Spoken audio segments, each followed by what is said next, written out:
Okay. All right, here we go. Now, I will share a PowerPoint that I hope will help you as we begin this Holy Week. Can you see the PowerPoint? Yes. Yes. All right. Yes, Okay. Father. Yes. All right. So I decided to help you understand the symbols of our liturgy during Holy Week. Kasi Holy Week is supercharged of symbols. May mga bagay na ginagawa sa Holy Week na halata nating lahat na hindi naman ginagawa madalas. No? So umpisa sa palaspas, paghuhugas ng paa, pagkalik sa krus. May mga bagay na ginagawa na hindi ginagawa madalas. And they are there for a purpose. And they are powerful symbols ng spiritual journey. And spiritual journey in difficult times. Kasi tayo ay pumapasok sa most difficult week ng buhay ng Panginoong Jesus. At ito po ay to prepare ourselves for our own difficult weeks in life. For our own times when we are going through difficult times in life. Lagi ko nire-remind ang mga tao na ang 40 days ng Kwaresma ay pagkahanda sa pagkamatay at muling pagkabuhay. And I always ask, Nino, we are preparing for the death and resurrection of whom? At madalas mali ang sagot. Huwag kayong sumagot. Sagutin nyo in silence. Let's see if you are right or wrong. But karamihan, ang sagot that I get is, ang Kwaresma ay pagkahanda sa kamatayan at muling pagkabuhay ni Jesus. And the answer is wrong. Ang Panginoon ay namatay na, muling nabuhay din. Hindi po uulitin yan 2022. Tapos na yan. Ang Kwaresma ay pagkahanda sa kamatayan at muling pagkabuhay nating. Tayo ang kailangan dumaan sa proseso na yan na mamatay at muling mabuhay. Tayo ang kailangan may bagong buhay, bagong pananaw, bagong attitude, bagong damdamin, bagong lakas ng loob. Tayo, hindi ang Panginoon. Ang Panginoon, okay na okay siya. Tapos na siya. So what we do in Holy Week is lumilingon sa ginawa niya bilang huwarang, bilang modelo, bilang example so that we can do it. We look at Him for our sake. It's not a devotion. Holy Week is hindi devotional. Hindi ala-ala. Hindi po manonood tayo ng pasyon para umiyak. Kawawa si Jesus. Hindi. Tumitingin tayo so that I can face suffering in a different way tulad ng ginawa ng Panginoon. So this is a difficult week for a difficult week that you or me might be going through. And maybe it's more than a week. Maybe it's a season. Maybe it's a couple of years. Maybe it's 10 years that we are going through difficult times. Paano kumukuha ng inspirasyon mula sa Panginoon? So let's look at the symbols of our liturgy starting tomorrow up to the resurrection day. And the first one, obviously, is yung palaspas. So ang Semana Santa ay magsisimula bukas at ang pinaka-simbolo ng Semana Santang beginning is yung palaspas. So what's the meaning of this symbol? Bakit tayo ay mayroong palaspas? Basically, yung palaspas ko may dalawang meaning. Number one is a sign of reconciliation. Do you remember noon nakaroon ng matinding baha kila Noah? Tapos ang buong mundo ay nabaha. At yun naligtas lang yung mga nasa arko kasama si Noah. At paano nila nalaman na ang Panginoon ay naawa na? Paano nila nalaman na sila ay pinatawad ng Diyos? Nung pinalipat ni Noah ang isang kalapati at bumalik ito na mayroong dahon. May dalang dahon. So naiintindihan nila na yung baha, simbolo ng galit ng Diyos, ay pababa na. Na ang baha ay unti-unti umaatras na. At yung lupa at yung mga puno ay unti-unti nagre-reappear. Yung palaspas na dala ng kalapati ay naging simbolo ng kapayapaan na makakamit lang sa pamamagitan ng pakakasundo. Peace by reconciliation. Until now, yung kalapati na may dahon sa kanyang bibig, yun po is a sign of peace. Peace by reconciliation. Try to think about what does it mean for you? As you begin Holy Week, kailangan mo ba ng kapayapaan na magdudulot sa iyo ng pakikipagkasundo? Do you need to reconcile with someone to have peace? Dahil hanggang hindi ka mag-reconcile, you will never have peace. So do you need peace? Do you need reconciliation with someone? So be careful. If you do need, be careful tomorrow. Because when you are holding the palm, you are telling the Lord, Lord, I'm ready to be reconciled.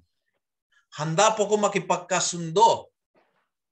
Iwagayway ko pa, Lord, to let you know that I'm ready for peace. I'm ready for reconciliation. I start this week with reconciliation in my hand. I want to be reconciled with you, Lord. Madali yun, gusto natin lahat. But also with her. With her. Itong katrabaho, kaopisina ko na 3 buwang hindi ko kinakausap. Also with her. I want reconciliation na tunay. And reconciliation is with everyone or with no one. Hindi po pwede reconciliation part-time. Reconciliation is a full-time job. Otherwise, there is no peace. Remember that, please, when tomorrow you begin Holy Week, holding your palaspas. Remember that, Lord, I want peace. And I want peace through reconciliation. Now, the second meaning ng palaspas is victory, tagumpay. Siguro nakikita po ito sa mga movie ng mga Romano kapag nanalo sila halimbawa sa mayroong sports. Kapag nanalo yan, bibigyan yan ng corona ng gawa ng palm, no? A palm crown. Kapag umuuwi yung mga sundalo galing sa gera at sila'y nagwagi na tagumpay, lalagyan po ng corona na gawa po ng palaspas. So palaspas was, in the times of the scripture, a sign of victory. A sign of victory. Matagumpay. And I think we all need that. Kasi mayroong mga laban sa buhay. Some of you are lumalaban sa sakit. That's my case now. Some of you lumalaban po sa financial problem. Some of you lumalaban sa matitinding family problem. Yung tipong labanan na hindi mo alam kung paano matatapos ito. And the Lord is telling you tomorrow, it will end in victory. Hawag mong matibay, hawag mong mabuti, hindi ka matatalo dito. Kasama kita. It will end in victory. It's a beautiful sign. I hope tomorrow, paghawag nyo ng palaspas, tumitindig po yung balahibo nyo. When you realize that you are telling, Lord, I will be reconciled. Yung sama ng loob ko, hindi lalagpas ng linggong ito, Lord. Kahit gaanong katagal, hindi ko kinakausap yung aming panganay na kapatid dahil niloko ko sa lupa ng magulang, Lord, I will reconcile. Tutuldukan ko yan. Ngayon linggo, Lord, I promise you it will not be in vain. I promise you hindi waste of time ang linggong ito. I accept the challenge of reconciliation, but I also know, Lord, that I will be victorious, na hindi mo ako pababayaan sa mga labanan sa buhay.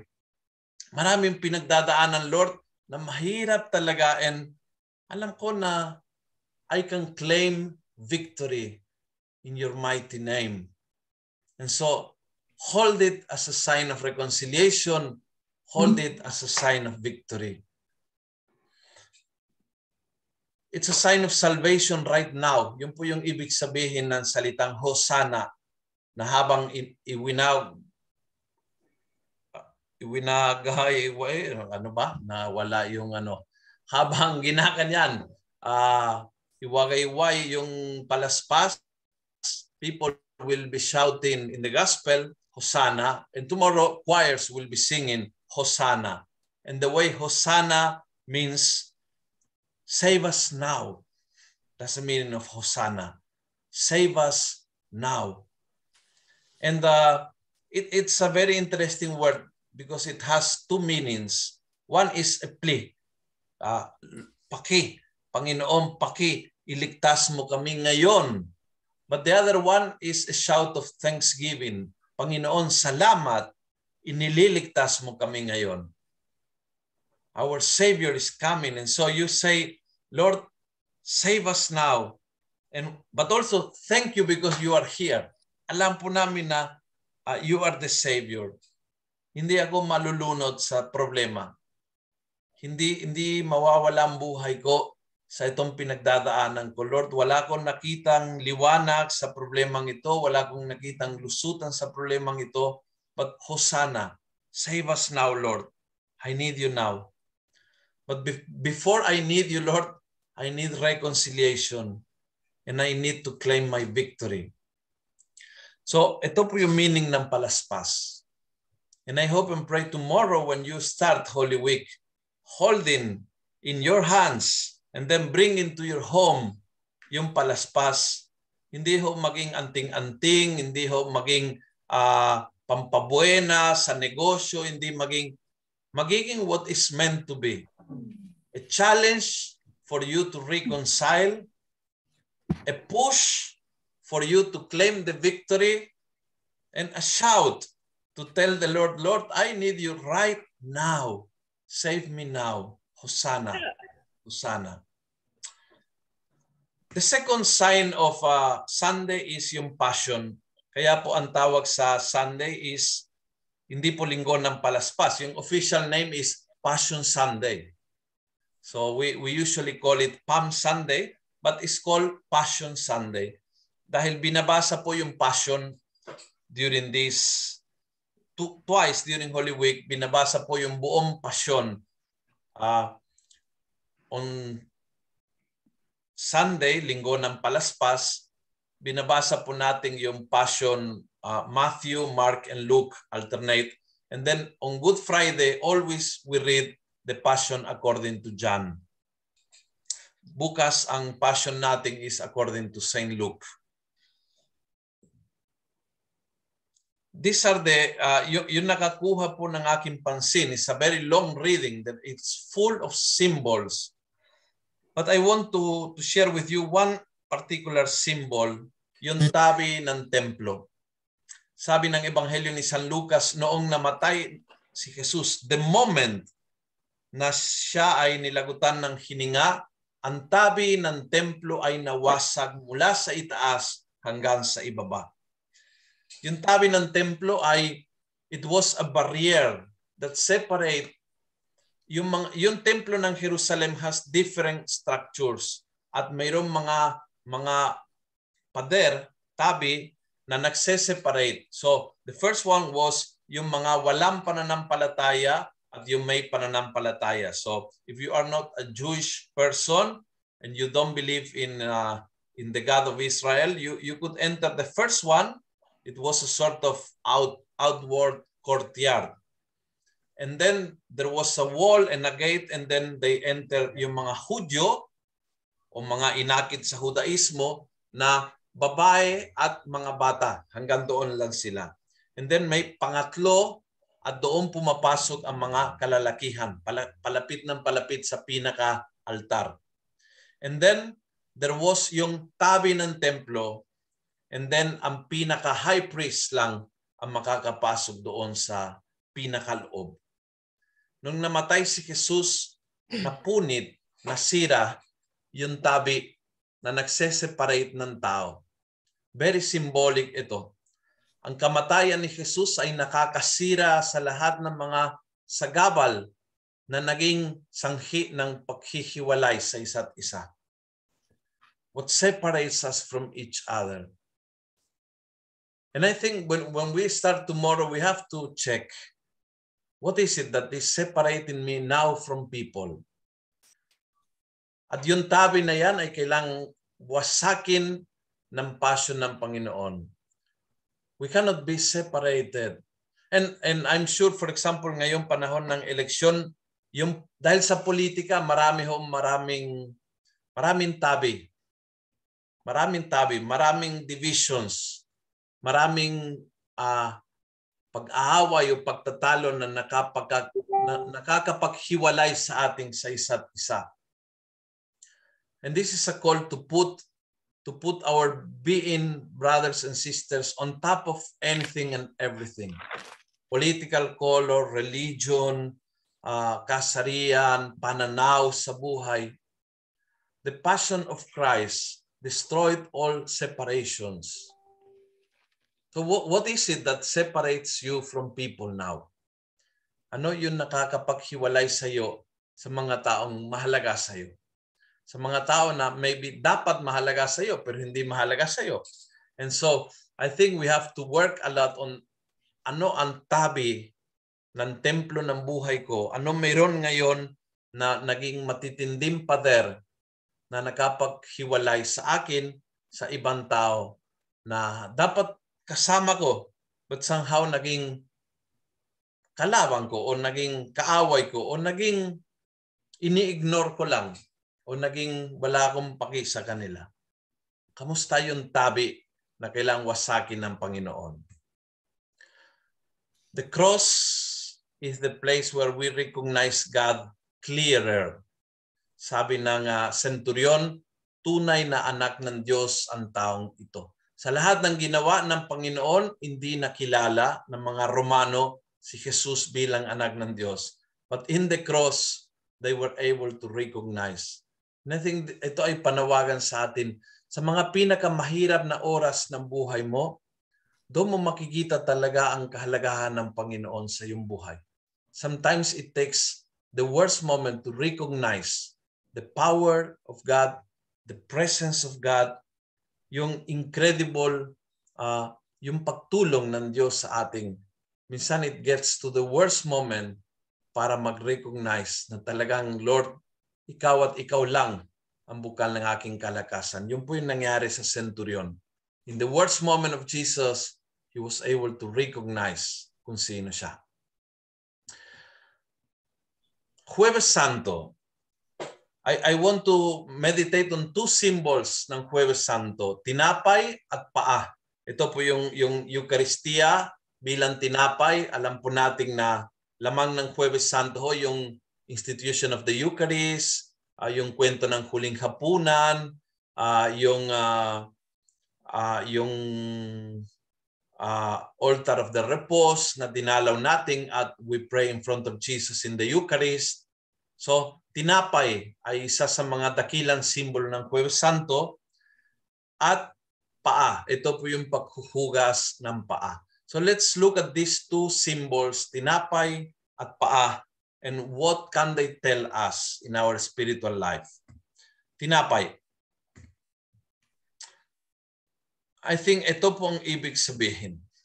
Tinitipon tayo ng tinapay at hinahamon tayo ng tinapay. Kung kayo po ay, obviously, kayo po ay nakaranas ngayong pandemya na mahirap pong ang pangit kumain kapag may harang sa gitna. Mahirap kumain na parang tayo mag-isa. Siguro naranasan mo pumunta sa mall kasama ang pamilya mo nung MECQ, for example, but then kakain kayo na walang katapat, dapat andoon siya, malayo yung isa, o di kaya may harang sa gitna, o di kaya may plastic, o di kaya. So, mahirap kumain na gusto nating titipunin tayo ng pagkain. Gusto nating parang hangat po nating na hindi lang kumain, kundi magtipon-tipon. And I think yun po yung mga minimiss natin ngayon. I'm sure na halimbawa kung ito ay gagawin natin face-to-face, pagdating ko doon sa Central Bank ay may breakfast. So may kasama ko sa lamesa na nagbre-breakfast, nagkukwentuhan kami, nagsishare, etc. And then may mayroon akong talk, and then after the talk, you will have a merienda, and then makukwentuhan tayo pa rin, mahabang kwento kasi tinitipon tayo ng pagkain. And the Lord meant for this to be true. Kaya ang pinili niyang simbolo ng kanyang presensya ay tinapay. Gusto niya na tayo ay magtipon-tipon. Napansin niyo, kahit anong ginagawa sa buhay nating na mahalaga, may pagkain. Kahit, for example, lamay. Kahit lamay, hindi mo akalain na sa lamay may kainan. Ako, hindi ko akalain nung galing Argentina. Talagang namangha ako, nagulat ako na hindi ko maintindihan na pag may blessing ng patay, after ng blessing, bibigyan ka ng plato. So, nung bago ako sa Pilipinas, tinanong, ano pong gagawin sa plato? Kakain po kayo. Hala, dito ba kakain? Yes. Saan ako uupo? Dyan, sa tabi ng kabaon. Sa tabi po ng ataulan, doon ako kumakain. For me, as an Argentinian, that was unthinkable. Unthinkable na kakain ka sa lamay. Pero dito I realize it's a very important moment na nagtipon-tipon mga kaibigan, mga kamag-anak, they come together. Pinapakain nga sa probinsya, mas matindi pa yon. Dumarating yung mga kamag-anak na hindi mo nakilala at nakikiramay, papakainin mo lahat yon. May pabaon pa bago umuwi. Food becomes essential. Very, very important. Kahit dito sa Metro Manila, ihatid mo yung patay sa sementeryo, kabababa sa hukay, labasan ng Tupperware. Napansin ko, doon mismo sa sementeryo, kainan na. Andiyan na po yung... So, food is important because it brings us together. And I want to ask you right now, at this moment in your life, tinitipon ka ba ng Eucharist? Are you still going to Mass every Sunday? Do you allow the Lord to challenge you, to bring you together? Maraming tao ho ay pinangunahan ng takot at hanggang ngayon hindi lumalabas. Maraming tao din naging komportable sa Facebook Live. So hindi na kailangan magsimba. Pwede akong manood ng misa comfortably from my living room. But ang pangarap ng Panginoon is every Sunday, tinitipon tayo ng pagkain. Kaya iniwan niya yung Eucharist. Every Sunday, my followers will come together and they will eat together. And in doing that, they will find me. The meaning of me being bread ay magiging makabuluhan sa kanila. Itipunin ko sila every Sunday. Kaya ang tanong ko, every Sunday ba, nakakatipon-tipon ka? Pinupuntahan mo ang banal na Eucharistia na malapit sa bahay mo. Physically, do you receive the Eucharist? Physically, nakita mo yung mga kapitbahay mo. Kasi that's part of the Eucharist. Bringing together. Hindi po ako at ang Diyos. Ang relationship is never straight to God. Yung mga nagsasabi, hindi ako nagsisimba pero diretso ko sa Diyos, ay malaking kalokohan. Dahil ang buong pangarap ng Panginoon is na tayo ay magtipon-tipon. Ayaw niya diretso sa Kanya. Gusto niya ako at yung mga kasama ko at siya. This is a circle. Tinitipon tayo. It's not a one-on-one. Relationship to God always passes through the community. Community, human community. Like your family, like my family. Not perfect community. Kasama doon yung mga maldita, yung mga snabera, yung mga ingitera, yung mga marites, lahat po yun. You see them on Sunday. And that's the purpose ng Panginoon, that you will see them on Sunday. Somehow you will accept them because of Him. Tinitipon tayo ng pagkain. Hinahamon tayo ng pagkain. Paano tayong hinahamon? You cannot eat in front of your enemy. Kung naranasan nyo ito, talagang malaking katotohanan ito, no? I'm sure nung kayo'y pumapasok face-to-face, ewan ko kung face-to-face kayo ngayon sa bangko, yung iba ay retire na. But nung panahon na kayo ay nagtatrabaho at nagpa-face-to-face, kakain po kayo sa kantin, kumuha ka ng pagkain mo, then hanap ka ng pwesto. Maaring puno lahat ng table, pero may bakanteng upuan, kaso lang sa harap ng kaaway mo. Doon ka uupo? Malamang hindi eh. Mabuti pang kumain nakatayo kaysa kumain sa harap ng kaaway. Dahil makadayariya ka eh. Nasisiran tiyan sa pagkakain sa harap ng kaaway. Hinahamon tayo ng Panginoon, if they will eat me, they will reconcile with each other. Kaya sinasabi ko lagi, pwede kang magalit. May karapatan kang magalit. Ikaw ay tao lang. Ang hindi po pwede is, yung galit mo ay abot ng linggo. Kumbaga, ang abot ng galit natin ay hanggang Sabado lang. Dahil when you will go to Mass, titimbangin mo. Ang gusto mo, magkomunyon kaysa sama ng loob o di kaya kaysa sa pride mo. And so you will say, Lord, for me to receive communion, I have to forgive this person. Ang hirap, Panginoon, patawarin dahil hindi siya nagsorry. Hindi siya humingi ng kapatawaran.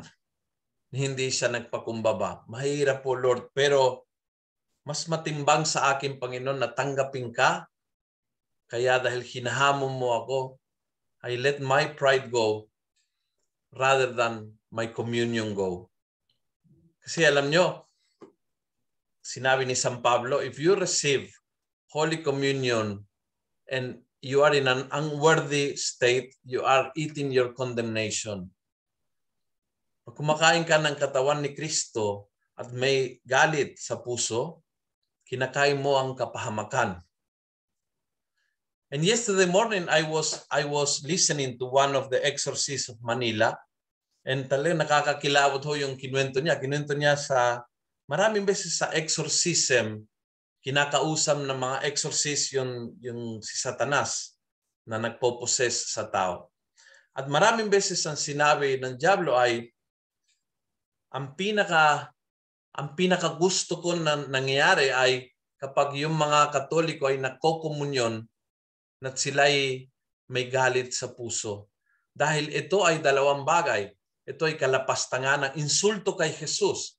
Kaya tuwan-tuwan ang diablo dahil pag tinanggap mo ang katawan ni Kristo may galit, iniinsulto mo ang Panginoon. Kalapastanganan sa Diyos, and at the same time daw, kinakain ng sariling kapahamakan. Pakain patungo sa impyerno. Wow. Naintindihan ng diablo. Sana naintindihan din ng Katoliko na when we eat the Eucharist with anger, we are insulting God, but we are also preparing our own condemnation. Matibay ito eh. Matindi ito. Hinahamon tayo ng pagkain. And I think very wisely, kaya ginawa ni Jesus, tinapay ang kanyang presensya. Alam niya na every week, magtipon-tipon. And doon sa pagtitipon-tipon, andyan na yung kaaway mo. Makikita mo yung tao na, and you will need to choose. Do I receive communion? Or do I keep anger with this person? So aling ang bibitawan ko, aling ang mas matimbang sa dalawa? Yung pride ko nasaktan o yung hangat ko tumanggap ng katawan ni Kristo? Alam ng Panginoon that a good Christian will always let pride go rather than let Jesus go. Hinahamon tayo ng pagkain. Kaya tinapay. Remember this Holy Thursday, kapag tinaas ng pare ang ostya, remember that. Lord, tinitipon mo kami, but hinahamon mo ako, Lord. Before I receive you, I need to let go that anger.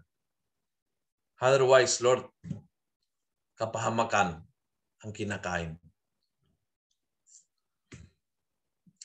And paa. Tinapay at paa sa Huwebes Santo.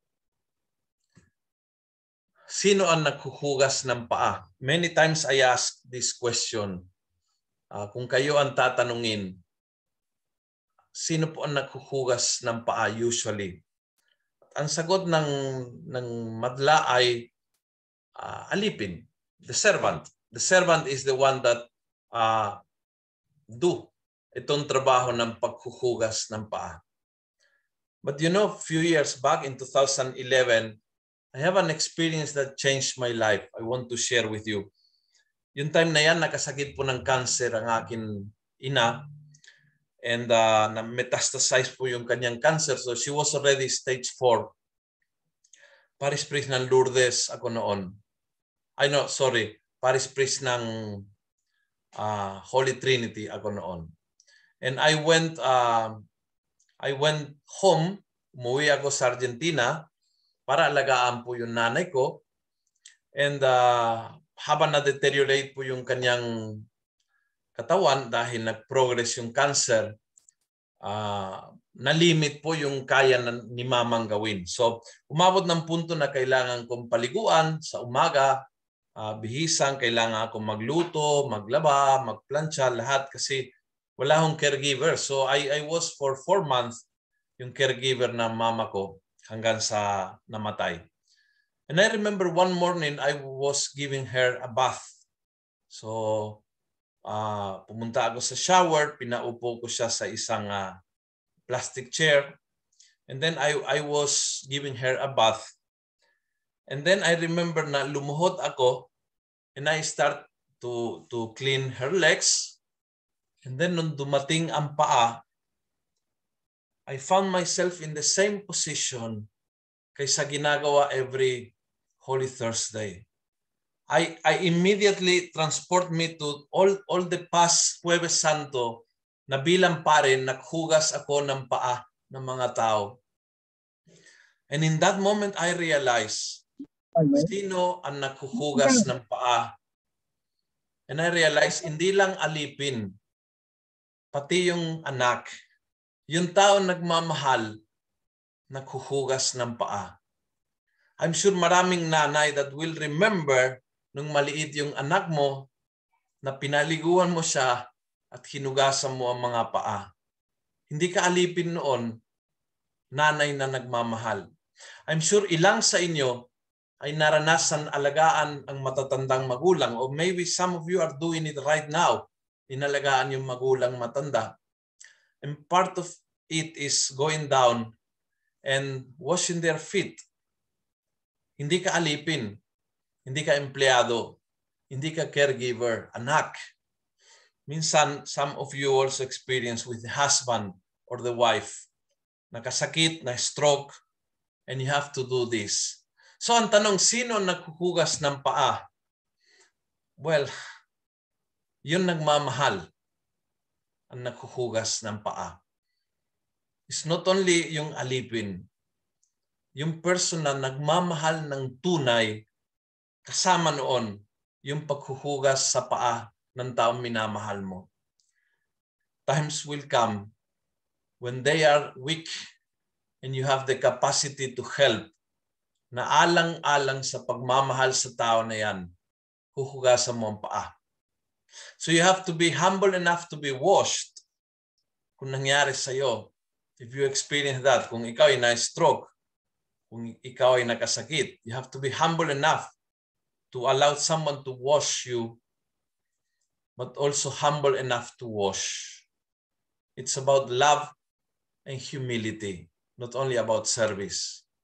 It's about love and humility. This Holy Week, when you see sa Huwebes Santo ang pare na luluhod at maghuhugas ng paa, I want you to remember this and to imagine Jesus in front of you washing your feet. Imagine Jesus kneeling in front of you. And you will say, no, Lord, baliktad ho, ako ang luluhod sa harapan mo. No, let me, because I love you. It's not because I'm your servant. It's because I'm the one that love you so much. Na kahit kahinaan mo, hindi maging sagabal, luluhod ako sa iyong harapan to let you know how much I love you. I hope this Holy Week you can feel Jesus telling this to you. You are special. I love you. I know you are weak, I know you are dirty, but I'm here for you. Hindi po ako caregiver. I'm a son. I'm a mother. I'm a father. I'm the one who loves you so much that can kneel down and wash your feet. Okay, Biyernes Santo. So, review natin. We start in Holy Week. Dalawang simbolo po, yung palaspas at yung tabi ng templo. Yung palaspas, sign of victory, but also sign of peace by reconciliation. Yung tabi ng templo, simbolo po na what divides us that the Lord breaks with His death. His death removes all divisions. Then we go to Huwebes Santo. Dalawang simbolo po ng Huwebes Santo, ang tinapay at ang paa. Pakain. Tinitipon tayo ng pakain, hinahamon tayo ng pakain. And then paa. Who is the one that washed the feet? Not only the servant, hindi lang yung caregiver, hindi lang yung aliping, hindi lang yung katulong, kundi yung tao nagmamahal. Remember that. And that's Jesus for us, the one who really loves us so much that He goes down and wash your feet this Holy Thursday. Biyernes Santo po. Anong simbolo ng Biyernes Santo? The cross. Ang simbolo ng Biyernes Santo. The cross changes the meaning and the power of death. The cross is temporary and transitory. I want to reflect on these two words. The cross of Jesus, but also your cross, my cross. Put it the name. Sa akin sakit ngayon I'm struggling in my health. This is my cross now.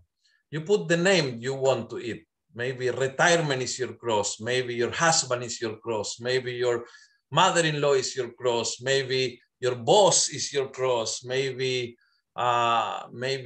yung katigasan ng ulo ng anak mo ang cross mo. I don't know what is the cross. But what the Lord tells is the cross is both temporary and transitory. Temporary means hindi ito magpakailanman, hindi ito magpa sa walang hanggan. Ang cross ay may katapusan. Kapag ikaw'y nasa gitna ng cross, feeling mo it will last forever. So it's very good to remember na ang Biyernes Santo ay natapos na. Biyernes, Sabado, resurrection. Hindi po huling salita ang Biyernes Santo. Hindi pa tapos doon. It's just temporary. Every cross is temporary. Only resurrection is eternal. Victory is forever. Suffering is temporary. Kung ikaw ay nakataon na sa season of suffering, panahon na talagang suffering ang nagwawagi ngayon sa buhay mo, remember this is not forever, will not last forever, will not be forever the situation of your family, will not be forever the situation of your health. It is temporary. And transitory, anong ibig sabihin ng transitory? May patutunguhan. And the cross always ends in resurrection, in glory, in victory, always. Hindi minsan, always. Please remember that. The cross is temporary. The cross is transitory. Let me share one experience. Nung ang papa ko ay 50-50 na. He had a stroke. He had a lot of problem with the heart. So alam niya na mamamatay siya in a few days. He already knew that he was getting very weak, talagang malapit na, alam na niya. And so he requested, I went back to Argentina, he requested na to be cremated at na ang kanyang mga abo ay itatapon sa dagat. And at that time, hindi pa bawal. Ngayon bawal, di ba? Binawal po ni Pope Benedict at sabi niya, ang abo, kahit ikay cremated, yung abo ay dapat may huling hantungan.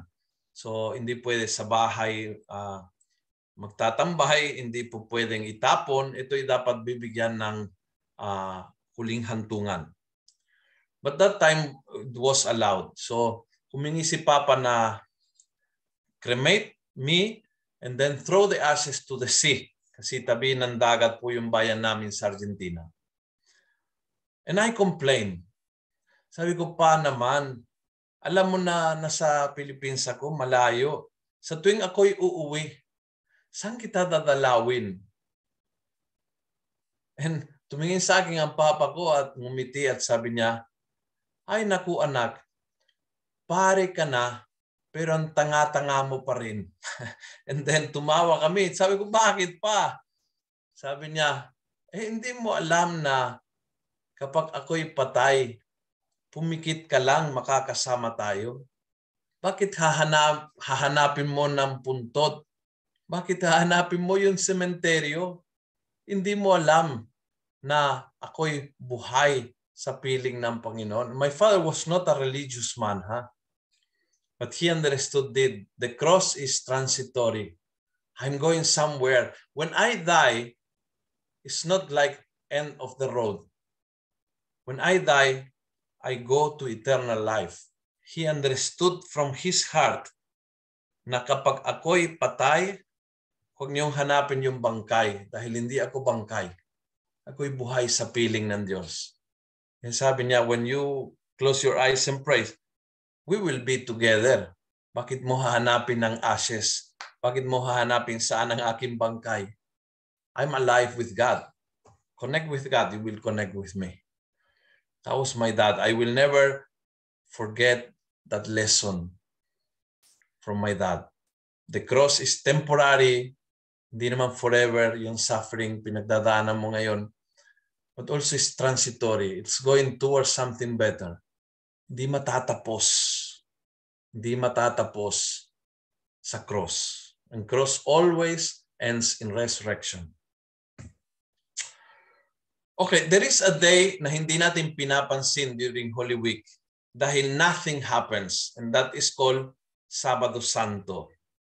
Mayroon po tayong Huwebes Santo, paghuhugas ng paa, pagtatalaga ng Eucharistia, mayroon tayong bisita iglesia, mayroon tayong pagdalaw sa Blessed Sacrament. So, puno ang Huwebes Santo. Mayroon Biyernes Santo, lalong ito, mayroon tayong Daang Cruz, mayroon tayong 7 Last Words, Celebration of the Cross, Santo Entierro, marami po tayong activities. And then mayroon Sabado de Gloria, whole day, nothing. Silence. Walang krus, walang Blessed Sacrament, walang bangkay, walang mantel, walang bulaklag, walang activities, walang whole Sabado Santo except in the evening, yung Paschal Vigil. But during the day ng Sabado Santo, the church is empty and silent. And I want to reflect in these two things, being empty and being silent, because they are meaningful. The empty tomb is the sign of Holy Saturday. Empty means waiting. That's the difference. How many times in your life you feel empty? Empty doesn't mean walang lamang. Empty means waiting. Waiting for an explosion of life.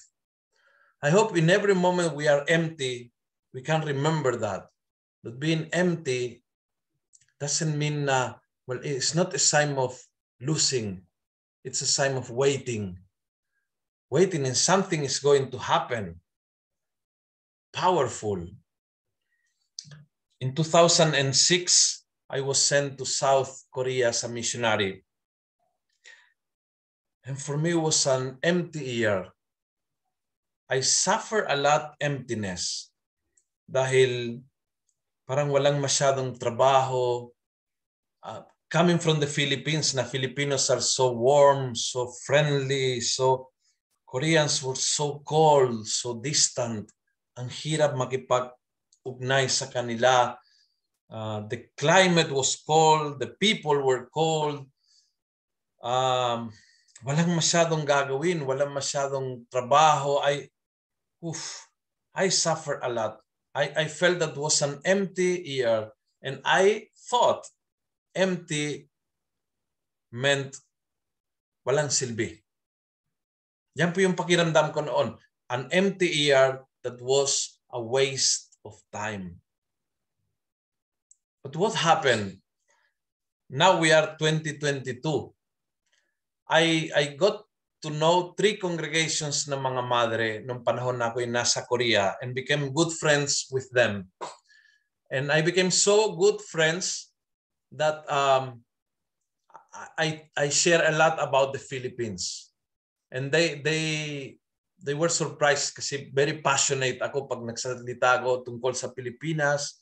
Ang ganda, malaki ang pangangailangan, sisters. Why don't you go to the Philippines? There is so much to do. There is so much work. There is so much need.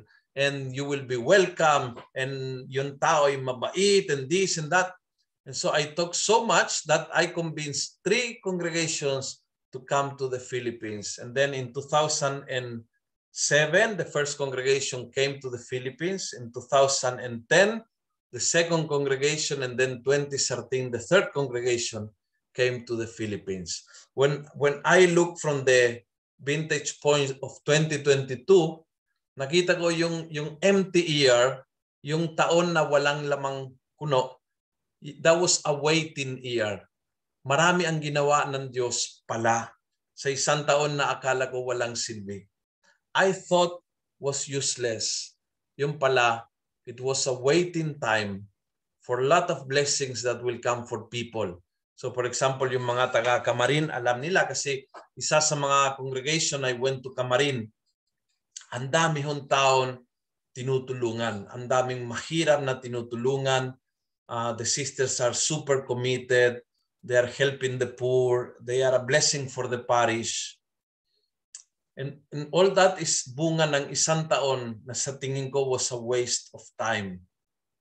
Empty means waiting. Remember that.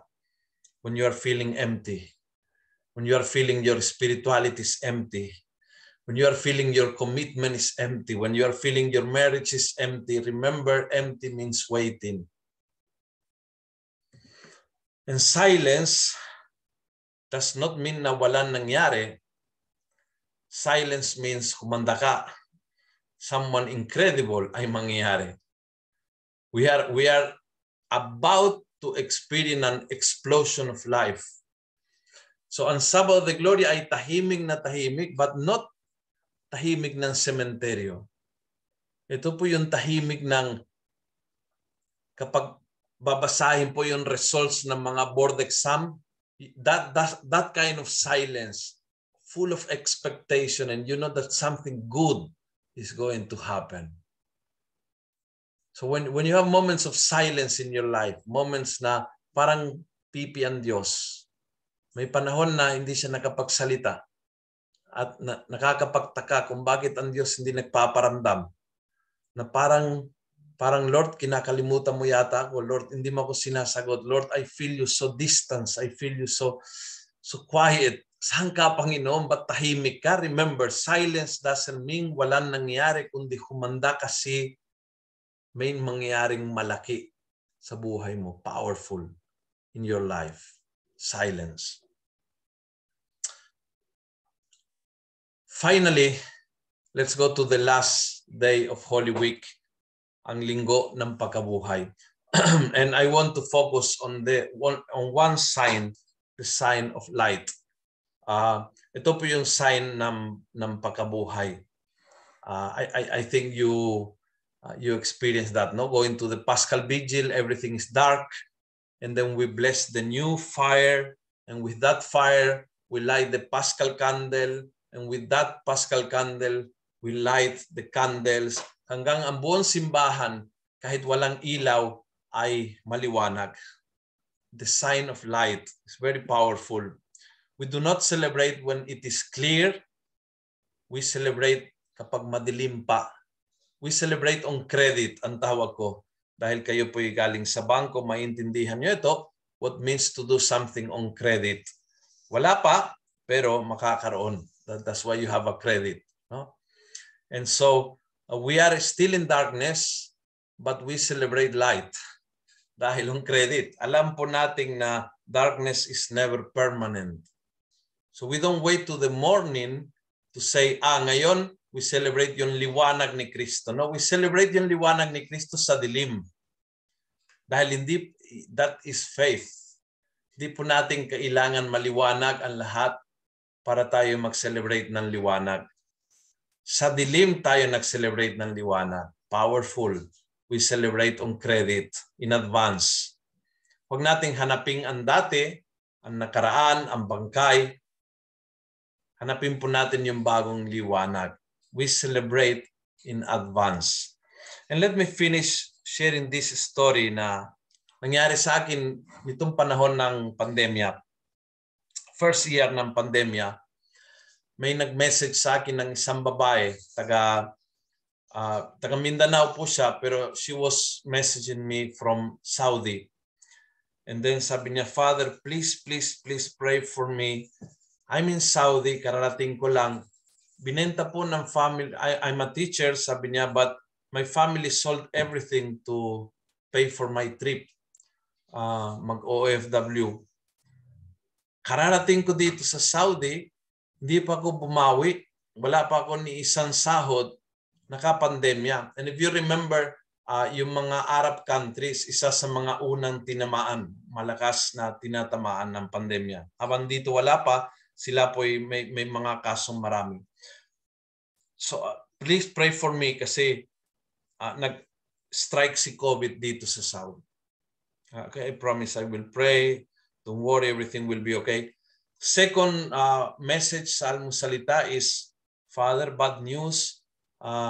Pinauwi kami ng amo namin kasi lockdown, hindi nila kakayanin, and so uuwi kami. Father, uuwi ako. And so kinuwento niya, alam niyo kung bakit ako nag-abroad. I was a teacher and I was about to get married. Mayroon po akong nobyo na matagal. Nagtagda po ng aming kasal. And then I discovered na may binuntisan siyang babae. Mayroon siyang palang girlfriend, iba. At binuntisan niya yung babae na yan. And so Father, I was broken-hearted. I could not proceed with the wedding sa pakaalam ko na may ibang babae at may anak on the way. And so broken-hearted, I decided to leave the Philippines. My family sold everything to send me abroad. Kararating ko dito, pandemya. Ngayon, Father, pinauwi kami. Wala akong pera, hindi ako bumawi sa gastos. Binenta ng magulang ko lahat, yung Carabao, binenta ko yung piranggot na lupa na pinagsasaka ng papa ko. And so I have no wedding, no money. I resigned to my position as teacher, so no more job. Bakit ganyan si Lord? Ako, mahirap sagutin yung ganyan eh.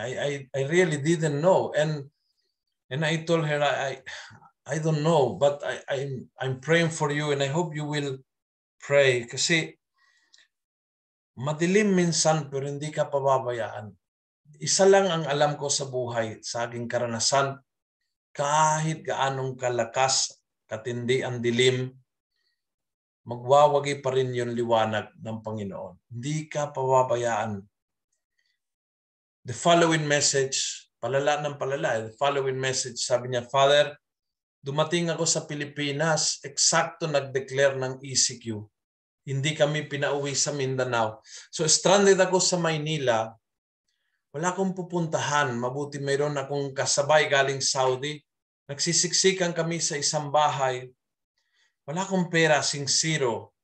Wala akong kakilala sa Maynila. Broken-hearted dahil sa ginawa ng nobyo ko.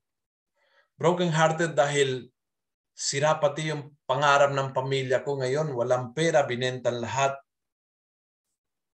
Father, gusto kong sumuko na. Gusto kong bumitaw na. And I remember, I kept telling the same. I don't know why this is going on. Naintindihan ko yung pain na naranasan mo ngayon. But kapit ka kay Lord.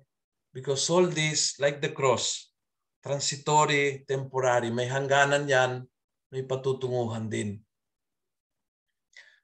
yung next na message was the worst. Sabi niya, Father, really, I don't know anymore what to believe. Sabi niya, litong-lito ako naglalakbay along Espanya, malapit kung saan siya nag-stay. Sa sobrang lito, tumawid ako ng kalye, nasagasahan po ako. Tinagbo po ako sa orthopedic hospital. They have to operate. Wala akong pamilya, wala akong kasama, wala akong kakilala, wala ako ni singkong pera at ngayong kailangang ooperahan ako. Can you tell me, Father, why on earth is the Lord allowing all this to happen? And I said, my Lord, I don't know why. I really don't know. But I still believe na even in darkness, the light will prevail. It was almost a month, more than a month, no news. And then I received a message from that girl telling me total different story. Father, masaya na ako. Praise God. Salamat sa Panginoon. Ay naku, sa wakas, sabi ko, good news. Ano nangyari? So kinuwento niya. Ang nangyari ay, ando nga, ooperahan siya sa orthopedic. And then sabi niya, yung doktor na nakatoka sa kanya na surgeon, sabi niya, Father, napakabait si Doc. Napaka matulungin ang doktor. Napaka-humble si Doc. Pogi pa si Doc. Sa simpleng salita, Father, kami na ni Doc. Ha? Naging sila ng doktor. At hindi lang naging sila ng doktor, kundi sinabi niya, we are so in love, Father, and we are hoping na next year magpapakasal kami. We really love each other, etc., etc., etc. At gusto namin kung magpapakasal kami, ikaw po ang magkakasal sa amin. And so a few months ago, I went to Tagaytay at kinasal ko po sila. Yung doktor ay talagang mabait, ang humble, matulungin, mayaman, family of doctors. And they found the love of their life. They found each other. At itong babae, sabi niya sa akin, Father, now I understand. The Lord was preparing me for this great blessing. Kung hindi ako broken-hearted sana, ay kasal ako sa isang inutil na asawa. Babaero, hindi pa naging kami, nakabuntis na siya. So imagine my life would have been miserable. Broken-hearted, iniyakang noon, ngayon nagpapasalamat ako sa Diyos. Lord, thank you, inalis mo itong taong ito sa buhay ko. Then I went to Saudi, nagpandemya. Yung pala ayaw ni Lord na nasa Saudi ako because my love, my life will be blessed in the Philippines. Hindi ako makakauwi sana, but dahil sa pandemya, pinilit ni Lord umuwi. Now, paano ako makakilala kay Doc? Taga Mindanao ako, hindi ako tumatambay sa Maynila. Sinara ang Maynila dahil sa ECQ. So thank you Lord na sinara. Dahil na sinara, ako ay tulala. Dahil tulala na sagasaan, dahil nasagasaan napunta sa orthopedic, dahil napunta sa orthopedic, nakilala ko siya, and now my life is blessed. You see, sometimes you don't see in darkness. But bilang Christians, we celebrate on credit. Kahit dark, we know, Lord, it will be okay. Lord, it is a blessing. I don't know why, I don't know how, I don't know when, I don't know anything, I don't know nothing at all, but what I really know, Lord, is light ay magwawagi. Every difficult week ends on Resurrection Sunday. And so, my friends, I hope itong mga simple symbols ng ating liturhiya ay makakatulong sa inyo. Yung palaspas, ang pasyon, ang tinapay, ang paa, ang tabi ng templo, ang krus, ang silence, ang emptiness, ang liwanag. These are the signs of our liturgy. And I hope and pray na makakatulong po sa inyo dahil you will go through Holy Week On Saturday night, you will have your candle. Remember the light and celebrate on credit. On bukas, makakaroon ka ng palaspas. Remember, peace through reconciliation and victory.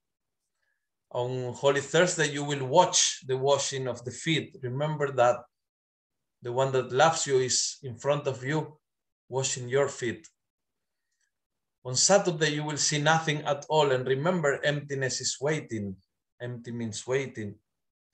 I hope these signs of our liturgy that are so powerful ay makakatulong in your spiritual journey. And so with this, I thank you all for the opportunity. Matulad po ng sinabi sa umpisa, makakaroon din ng question and answer. So I remain para makasagot ang inyong mga katanungan. Muli, maraming salamat po sa inyo lahat. Thank you very much, Father Feloni. Maraming salamat po for the new perspective and the meaning that you've given to the liturgical symbols that we usually see during Holy Week. So probably before the talk, alam lang natin na nandyan yung mga symbols na yan without any meaning, no? But now I think you have given us lots of things to think about and ponder upon during this Holy Week. Now, before we go to the Q&A, to provide our participants with more time to think about their questions or probably comments and clarifications, I would like to request Doc Greg to present Father Feloni with our testament of appreciation. And we are also giving Father a PayPal coin, and this is for his unselfish sharing this morning. So, Doc Greg, can we flash the testament of appreciation? Aan? So, this is the PayPal coin that we will be providing Father. And also, yung ating testament of appreciation.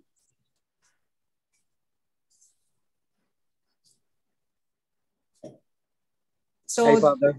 Ako na ba yan? Greg, so ito yung ating pero yung ating testament of appreciation. Meron ba tayong mafa-flash? Or would you just like to read it na lang, Doc Greg? Yes, Miss Mehmet. Can you do that na lang? Ako na ba yan? Ito yung natin Ito yung ad natin for the webinar. Yeah. Yeah. So, Father, let me thank you in behalf of the entire BSP and the BSP Officers Club. Thank you for inspiring us. No, ako personally, I was deeply touched, and I've learned so much. I've learned so much from your talk, and nagulat ako na parang sapul ako. Parang you're talking to me, Father. Ang dami kong kasalanan, ang dami kong kailangan gawin. Ang dami kong kailangan ma-reconcile, and ang daming paang kailangan kong hugasan, Father. So thank you, Father, and I was deeply touched. And also, tawa kami ng tawa dito sa bahay, Father, because na sobrang Pinoy na Pinoy ka talaga, Father. Nung we realized na you're very Pinoy, and lalo na yung kumain kayo sa patay, and sobra tawa kami tawa, and the way, in the words that you use, marites, super Pinoy. So we're really inspired by you, and so thank you, Father. So we really want to just say thank you, Father. We prepared a little token for you. This is the commemorative coin. Of course, being in BSP, that's the only thing we can really showcase to our speaker, our commemorative coin. This is minted in BSP. And of course, this is the coin when the Pope visited us in 2015. Of course, the Pope is also Argentinian. So I hope There it is. No? So very that's our little token for you, Father. And thank you for being us with this morning and talking to us about not only faith in tough times, no, but the more important thing is how we should celebrate, how we should commemorate Holy Week, no, and with those signs. So maraming salamat, Father. Ngayon tatlo na yung Argentinian kilala ko, si Pope Francis, si Diego Maradona, and you, Father. So in behalf of BSPOC, thank you very much, Father, for touching us and for teaching us this today. Thank you. Salamat po. Thank you po. Thank you, Doc Greg. Father, we will find time to personally visit your parish for us to be able to hand you these tokens personally. Sige po. Yes. That would be on April 23, Father, mag pencil book na kami sa inyo. April 23. If you're free on that day. Sige po, I will check mamaya sa parish secretary kung ano mayroon, balitaan ko kayo. It's a Saturday. It's a Saturday. Is it a busy day, Father? Friday po. Friday. 23 is Saturday. 22 tayo. 22. After lunch po. Mga in the afternoon po, Father. 22 I think is okay. Yeah. Ayun. Opo, right. Opo. It's a date. Okay. And also, Father, we're aside from that little token, we have a bigger token. Papadala na rin namin sa inyo on the 23rd, Father. Sige po. And who's going to say this? Ako ba to? Ikaw, kung gusto mo, Doc, ikaw na. Yes. I don't know. Actually, isa pang i-mention natin before our Q&A is that the Parish Church of Father Feloni, yung Cristong Hari Parish, is currently undergoing construction for expansion. So dito sa slide natin, we see the picture of the old parish. Now we are looking at the ongoing construction of the Cristong Hari Parish. And for those of you who would like to donate for this cause, we are flashing on screen. Do we have hindi, parang naka-block yung GCash number. We have the GCash number of the parish to which you can deposit your voluntary contribution. Of course, any amount will be appreciated. Doc, makikita ba? There. You can see the GCash number. It's 0917-511-8412. And this is for the expansion of the Cristong Hari Parish, which is, of course, headed by our Father Feloni. So any amount will be appreciated. Thank you very much. So now we can proceed with the Q&A. We have some comments. Can I read out the comments that are now written on the Q&A? Yes po. This is from Attorney Celia Sandejas. She says, my dear BSPOC colleagues, you should share Father Feloni's video. It is so inspiring and I feel so blessed that I am here to witness his testimony. Thank you for this special Lenten recollection. God bless us all. Again, from Attorney says, thank you, Father. God bless you more. From an anonymous attendee, what can one do if one is not ready to forgive? For example, there is so much anger in one's heart. Actually, I also have the same question from another participant, si Miss Ching. So, paano daw yon, Father, kung hindi ka pa ready na magpatawad? Paano na ngayon tomorrow when you carry the palaspas? So mag-ready. Masusunog ba yun, Father? Mag-ready. Mag-ready. I think we are, we don't believe that we have the power to decide in our own life. Now, you choose. Anger controls anonymous or anonymous controls anger. It's a choice. You made that choice. You can decide anger control your life or you control anger. So it's up to you. And that decision is made right now. Hindi kailangan umabot pa ng bukas. It's a decision I made. I realize if I'm angry, ako ang lugi. I picture anger as galit ako sa iyo. So halimbawa, galit ako kay Juan de la Cruz. And so I prepare poison because I want to kill Juan de la Cruz. But what I do is I drink the poison.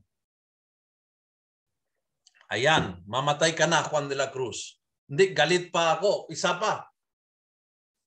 Yan, mamatay ka. Malamang ang mamatay ay ako. And that's anger.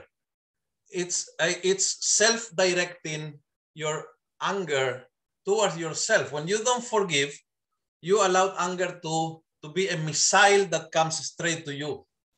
So you are destroying your life. And by the way, I always say this kasi yung nanay ko was a person that had a lot of anger issues. When you are angry, ang pinaka madamay ay yung kasama mo sa bahay. So don't think that you suffer alone. You will make your children and husband suffer. Dahil magiging mainiting ang ulo, maiksi ang pasyensya. So you think that you are angry with that person, but yun nangyari is you are poisoning yourself and your family. So you have to make a rational and intelligent decision. Do I allow this feeling to destroy me and control me? Or kahit mahirap, I will take control of it. And that's when I say, I decide to forgive. Kahit hindi siya nag-sorry, kahit hindi siya lumapit, kahit hindi siya umamin, I decide to forgive. It's a gift that I give to myself. I won't allow anger to destroy my life and my family's life. So if you are not ready, get ready. If you are not ready tomorrow, get ready today. Because if you feel you cannot do it, yun po yung pinaramdam ng diablo sa iyo. Ang ipaparamdam ng diablo sa iyo is hindi mo kaya, hindi ka ready, hindi ka pwede magpatawad.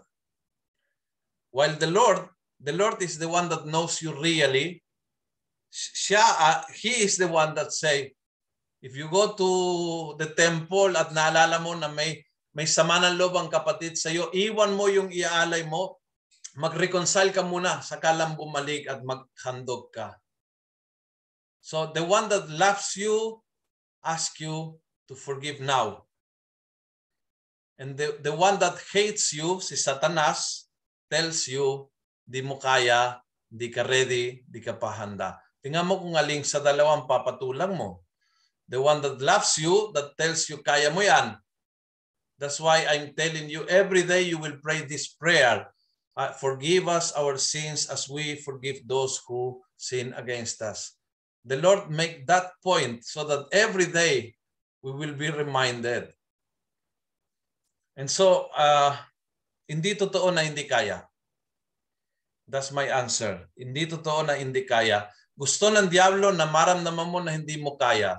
But kaya mo. And so you have to make a decision. You will control your life or anger will control your life. Don't give that person so much power na kahit wala siyang present in your life, sinisira pa rin ang buhay mo hanggang ngayon. Don't give that person so much power that can still destroy your family by making you angry and making you be a bad element inside your own home. Do not give your enemy so much power.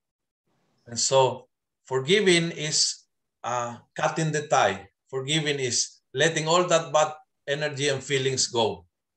That's forgiveness. Thank you, Father. I was just thinking also, siguro kailangan din, you have to reconcile with yourself. Kasi baka mamaya meron ka ring mga issues. So before you can reconcile with others, you will also have to reconcile with your own self. Yes, reconciliation is sa sarili ang pinakamahirap. Also can be with the dead. Minsan kasi ang galit natin ay, let's say, Galit ako sa tito ko na nag-abuse sa akin nung ako'y maliit. You can forgive a person na namatay na. Not necessarily forgiveness is for the dead, for those who are alive. Even a person that is dead, you can also forgive. Even yourself, you can forgive. To anyone you need reconciliation, reconcile. Okay. Father, another comment from Pauline Velasco. Thank you for a meaningful morning talk, Father Luciano. It was indeed an inspiring story. And then thank you, Greg and Kathy.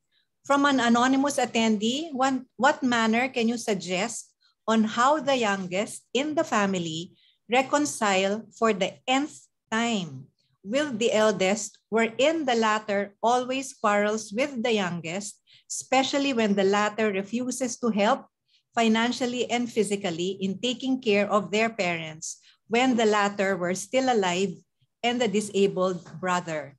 Thank you. Well, a simple answer is walang latter or younger or older. Pagdating sa reconciliation, pantay-pantay po tayo. Huwag po tayo mahulog sa trap na yan. Kahapon may kausap ako isang parishioner na nakaaway niya ang kanyang anak on the day na nag-abroad yung anak. And then mula nung nag-abroad yung anak bilang OFW, walang komunikasyon sa nanay. So they left inaiya, nagalit sa isa't isa. And then no communication. And I told this woman, but did you reach out? Yung sagot niya is, ako ang nanay. Siya ang dapat mag-reach out. And I told her, don't let your pride be more important than your love. Walang ganyanan sa ating mga Kristiyano, walang ganyanan. Matanda ako, younger siya, kuya ako, siya ay bunso. Walang ganyanan. That's plain stupidity. It's giving our pride the upper hand. Now, kinuwento ko sa aking parishioner, naalala mo yung parable of the prodigal son? Yes. Sino ang agrabyado? Yung tatay. Sino ang loko-loko? Yung bunso. Sino ang nagwaldas? Yung bunso. Sino ang tumagbo sa dalawa? Yung tatay. Sino ang yumakap muna? Yung tatay. Hindi siya umupo at sabi na, magulang ako, anak ka lang, ikaw ang magpakumbaba. No, don't let your pride destroy reconciliation. Kesyo panganay, kesyo bunso, take the initiative. Kesyo ikaw ang tama, kesyo siya ang tama, take the initiative. Reconciliation is we don't let anything destroy our relationships because simple lang yun eh. Kapag ikaw ay may galit sa puso, walang kapayapaan. Kung ikaw ay galit sa kapatid mo, kahit siya ay loko-loko, kahit pinabayaan yung magulang, kahit hindi siya nagbigay ng pera para tumulong sa panggamot sa nanay mo, kung ikaw ay galit sa kapatid mo, ikaw ang kawawa. Because anger removes peace. And so, I think the moment we realize that forgiveness is a gift to yourself, you are gifting yourself with peace. Na hindi po ibig sabihin na it's not justification. Reconciliation doesn't mean justification. Hindi porke tumagbo yung tatay, ibig sabihin na tama ang ginawa ng alibukhang anak. Hindi. Hindi porke you refuse to have anger in your heart, it doesn't mean na yung kapatid mo tama ang ginawa niya. Yung mali ay mali at mananatiling mali. But what means is we don't let pride take priority in our life. Actually, lack of forgiveness usually is caused by pride. And so we have to decide, yes, I feel na hindi dapat akong lumapit kasi siyang loko-loko, ako pa ang lalapit. I fully understand the feeling. I experienced myself many times. Yan. Ako pang agrabyado, ako pang lalapit. Ano ka ba, buenas? But eventually you realize if nobody makes the move, then walang reconciliation. So I cannot live without peace in my heart. So ako na lang, sige nga, ikaw ay nagmamatigas, sige, ako na lang ang lalapit. And for example, yesterday I told that woman, sabi ko, bukas na bukas, tawagin mo yung anak mo. Magpakumbaba ka, ikaw, nanay, wala kang kasalanan, magpakumbaba ka. You will win your daughter, you will stop crying, and at the same time, bibigyan mo ng magandang huwarang yung anak mo na mas matimbang ang pag-ibig kaysa pride. Without giving a sermon, bibigyan mo ng huwarang yung anak mo na, anak, sometimes magpakumbaba na lang, basta don't let pride be the dominant feeling in your life. Kaya ho, kesyo matanda, kesyo bata, kesyo panganay, kesyo bunso, kesyo magulang, kesyo... Pagdating sa forgiveness, pantay-pantay po tayo. We forgive each other, period. Dahil if we do not, tayo ang lugi. So it's your decision. If you decide to destroy your life, keep anger because it will destroy your life. And by the way, not only spiritually and not only eternal life, talk to any doctor, and if you keep anger, it causes cancer, diabetes, hypertension. Talk to any doctor, and when you have a deep anger in your heart, damay yung katawan. Damay ang katawan. It kills us physically, emotionally, spiritually, and eternally. Kaya ho, masyadong mataas yung stake to let pride be the dominant feeling. Father, another question. What is your view on selective sacrifice during Holy Week? Like, hindi kakain ng favorite food, kunyari hindi ka magra-rice, or hindi manonood ng K-drama. What is your view on that, Father? Yes, I think it's good. Although Pope Francis remind us, there is a connection between sacrifice and kawanggawa. Kaya Pope Francis remind lately na, remember, you sacrifice to give. So that's the point of sacrifice. It's something that I deny so I can give. So halimbawa, I will not have any lunch out during Kwaresma at yung tinitipong ko ito, ibibigay ko sa isang poor family for their food. So I'll sacrifice for them. Kaya ho natuwa ako yung sinabi ni Doc Greg na we give blood because someone gave blood for us. So that's the point. For example, yung bloodletting, that's something very, very good of Lent. That's the meaning of Lent. You give to others. So huwag disconnect yon, no? Huwag disconnect. So for example, I will not watch Korean novela. That's okay. But kanino mong ibibigay yung time? So then I will have more time with my kids. Or I will organize a special dinner with the family. Na ito ang oras na lagi ko nanonood. But this time, tatawagan ko yung mama ko sa probinsya na matanda na, and usually pag tinawag ko, mahabang kwento, paulit-ulit. So bibigyan ko yung oras ko at pakikinggan ko yung kwento na kabisadong-kabisado ko na, but for her is very important. So I sacrifice time, I give my time. I sacrifice food, I give food. Yun po yung point. But it's okay to be selective.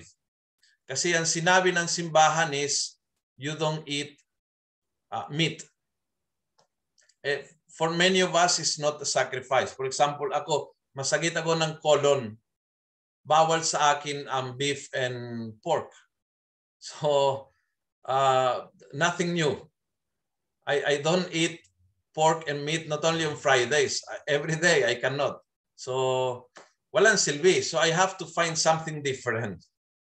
So, and that's where selective is important. You choose something that for you is meaningful, that you will give up, and your giving up will have an impact tulong sa ibang tao. Kaya even your time, when you give it up, give your time for someone. Thank you, Father. Another question. Father, do you agree when your father told you that do not look on my ashes or tomb? Instead, talk to me directly. What can you say about that? Thank you. Yes, I super agree. That's our faith. That's our faith. Hindi po hinahanap natin yung bangkay dahil buhay sila. That's what we believe. That's why we go to Mass to pray for our dead. Because when you are in Mass, you are with Him. When I go to Mass, my dad is in heaven, I hope. And I'm on earth. And when we are in Mass, both are united. So when you go to Mass, you connect with these people. Hindi sila bangkay, sila ay buhay. Yung bangkay yung katawan, pero hindi sila tapos. Ang kanilang buhay does not end.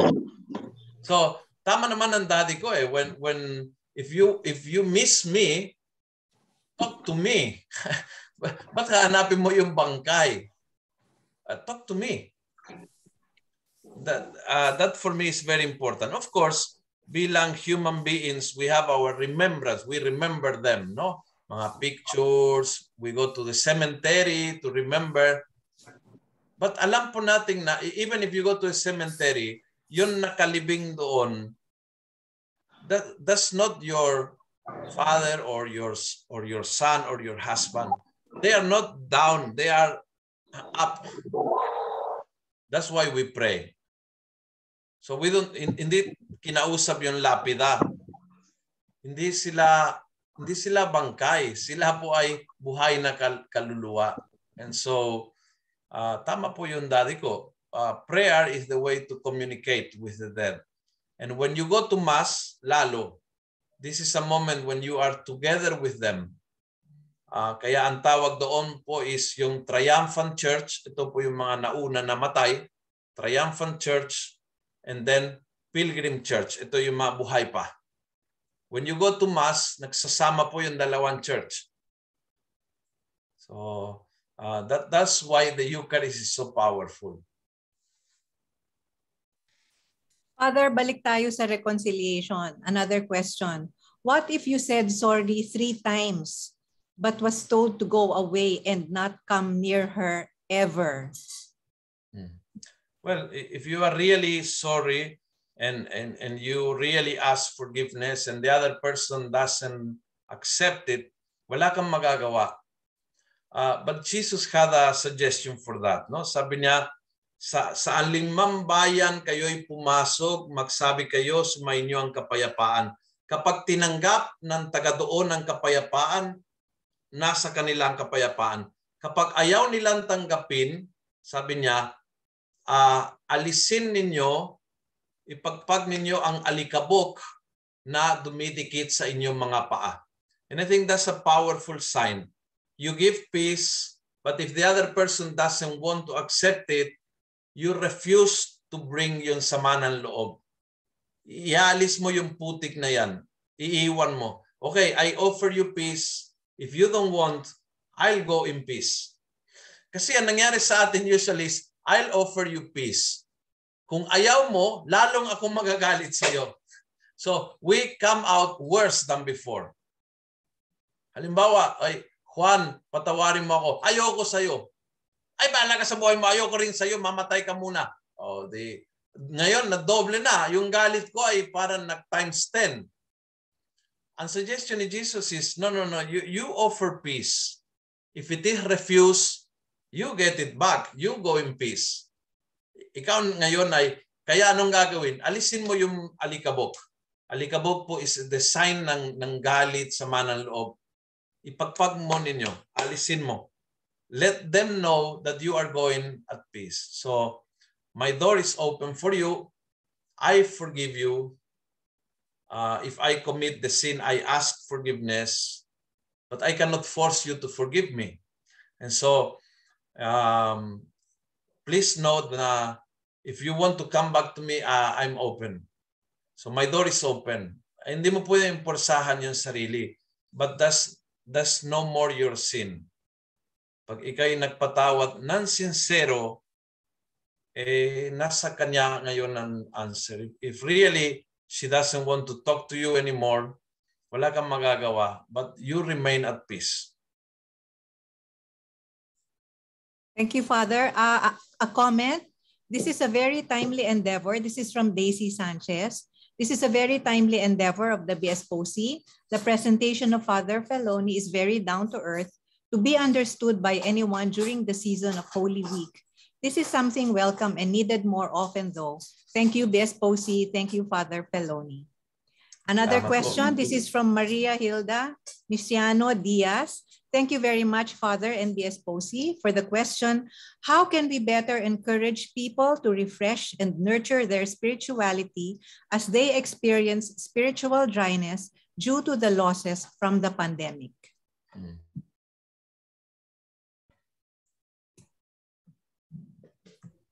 I think yung talagang yung pandemyang ito ay malaking hamon sa atin lahat. But Pope Francis said something beautiful. He said, it is a crisis. Now, you never come out of a crisis the same.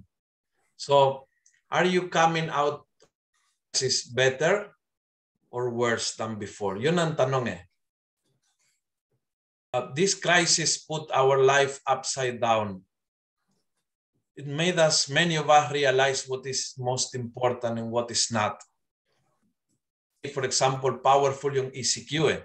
Yung ECQ, yung unang ECQ, noon tayo ay nakulong. Kumbaga, bawal lumabas, bawal lahat. There you realize what is really important in life and what is temporary and transitory and really doesn't matter too much. Now, are we coming out of this crisis better or worse? And so I can pray about that. Kasi we will not be the same after this COVID. Are we going to be better or worse? And yun talaga ang challenge. So I think is also an opportunity, no? It's an opportunity to be different, to not better. So yes, it's hard. For many of us, it's very hard. Ako, for one, I was so healthy and then I got Delta, severe COVID. I was hospitalized. And since I got COVID on last October, I've never been the same. My health is bad. So I got post-COVID syndrome, and then my post-COVID attacked my colon, and I struggle with my health. But magpatalo ka sa problema, or you will see that these are all opportunities. Yung pananaw mo sa buhay, I think, ay mahalaga. How you see things determine the outcome.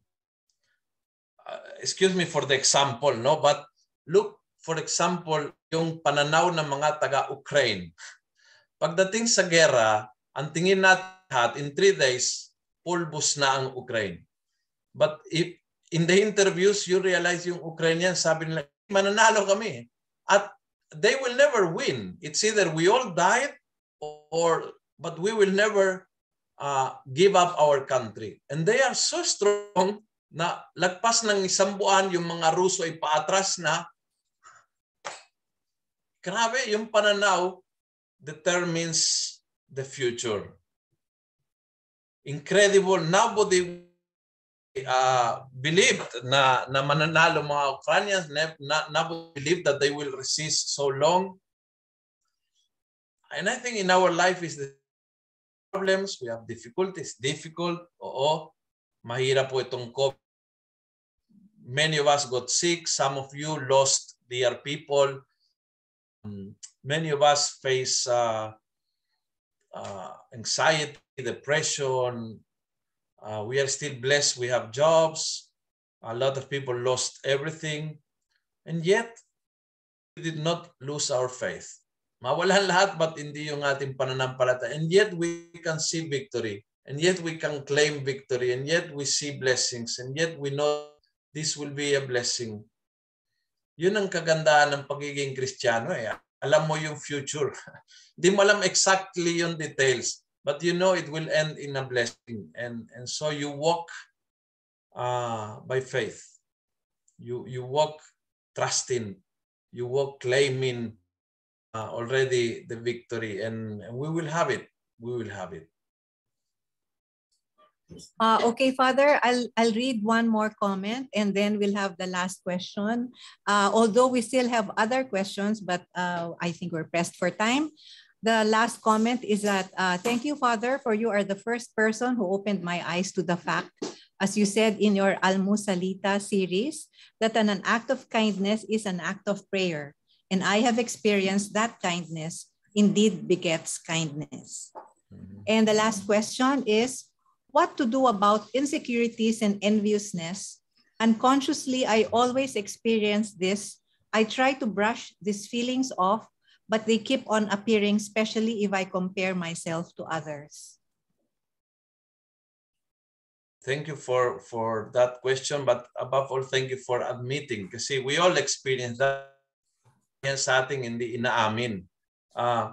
Magagalit, maiinggit, magseselos. These are normal human feelings, and they will keep attacking us. And I think yung umpisa ng successful handling is when you accept. Kaya ang pinakamahirap yung pagtanggap. No, the moment you accept, I'm feeling this, nawawalan kanyang lakas. Now, anong sinasabi po ng mga spiritual fathers about this? You are at the beginning. Kapag inatake ka halimbawa ng selos, you are strong. Don't let it grow, because when it grows, you cannot control anymore. And so, for example, kapag umpisa pala ng selos, you stop it. Let's say nagselos ka sa asawa mo. Umpisa pala ng selos, you stop it. Hindi ko i-check yung kanyang cellphone. Hindi ko bubuksan yung kanyang Facebook. Ayoko na one thing bring me to another, and a spiral of jealousy. If you cut it at the beginning, you can do it. Malakas ka pa. If you let it grow, walang.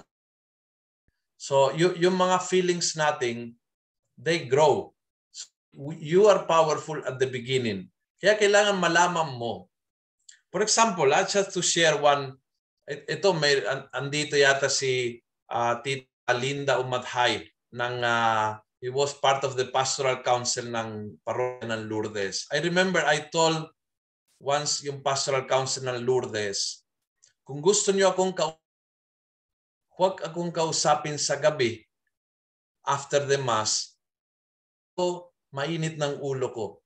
I know myself, and I'm very fresh in the morning. And when it gets in the evening, medyo pagod na. At pag pagod, pasyensya ko. And kapag manipis ang pasyensya, madaling magalit. So I realize, if I put meetings in the evening, I will not be at best. And I'm at risk na kukulong dugo ko, biglang ako magagalit sa mga bagay na kasi manipis ang pasyensya ko.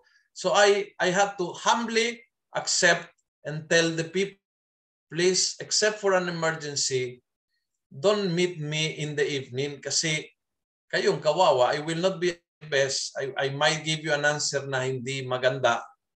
And then let's plan the meetings to the time na I know I will be okay. So you have to know yourself. Kailangan alamin mo kung saan ka nagsimulang magalit, kung ano ang mga nag-trigger ng selos, kung ano nag-trigger ng inggit. Doon ka malakas sa umpisa para i-stop. Pag hinayaan mo, lumalaki yan. Pag malaki yan, you cannot do anything. So stop it when it's small. Yun po yung pinakas.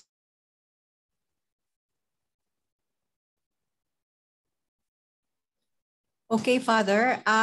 Sabi ko last na yung comment, pero I still just have 2 more para lang mabasa natin yung sinabi nila. Si Lani Capule, thank you BSP Officers Club Inc. and Father Feloni for this talk. This kind of talk is necessary from time to time as we walk along spiritual journey in order to be a matured Christian in facing the storms in our lives and keeping our faith.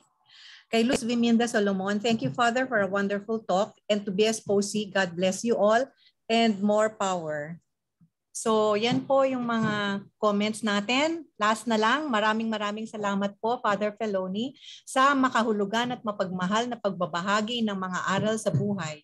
God bless, we love you, stay safe and healthy always. So we are sorry that there are still some more questions unanswered, but perhaps we can send this to Father. And then maybe po pwede siyang magbigay ng kahit na konting sagot and then we can pass them on to you.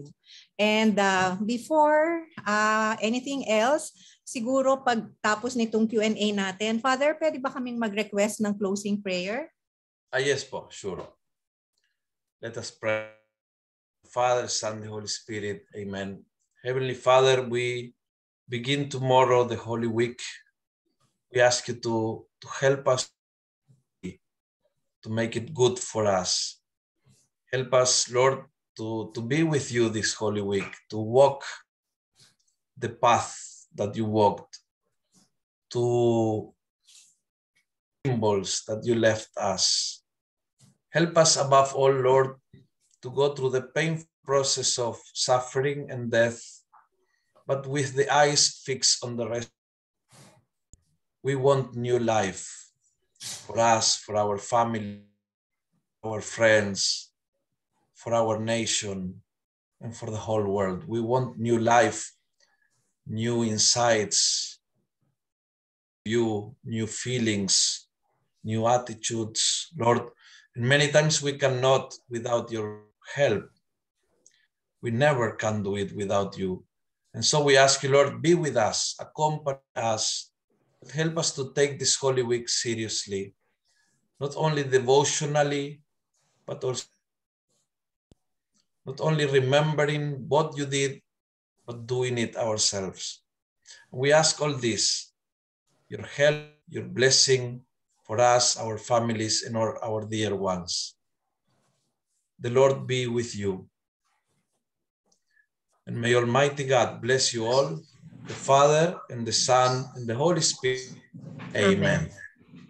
God bless po. Thank you very much, Father. Thank you. Pwede tayong mag-picture taking